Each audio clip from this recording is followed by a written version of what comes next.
Sightlines. 4. Over the water. Mithrak stood among the trees at the edge of the farm and looked out over the water. His splicer faceplate, still connected to his chest piece by a tangle of wires, hummed quietly on the ground behind him. He turned to pull a ragged breath from the rebreather at his collar and noticed Devrim Kay sitting quietly on a stone outcrop at the edge of the tree line. The man acknowledged Mithrax with a nod.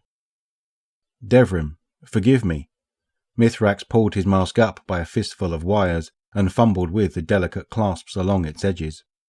Devrim put a hand out to stop him. "It's quite all right. I didn't mean to interrupt." Mithrax stopped, his mask held in his hands, and turned back to the water.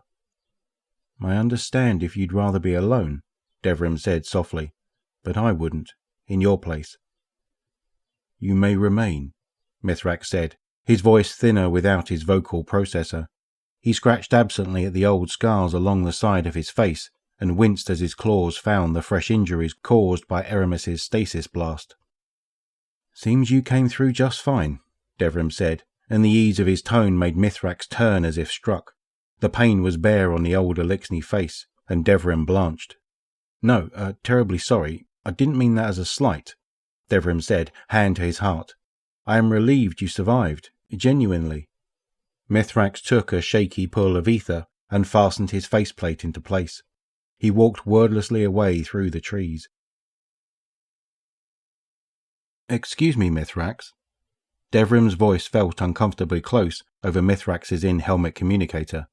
The Elixni leaned against a tree, suddenly deeply tired. "Sorry about the intrusion.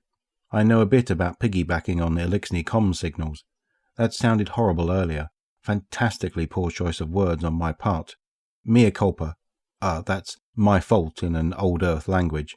I do hope I'm not making this worse." Mithrax resisted the urge to send a deafening spike of feedback over the signal. He held his arms to his abdomen as if to soothe the knot that formed there. "I only live because of the sacrifice of a friend and the pity of an enemy," Mithrax said sharply.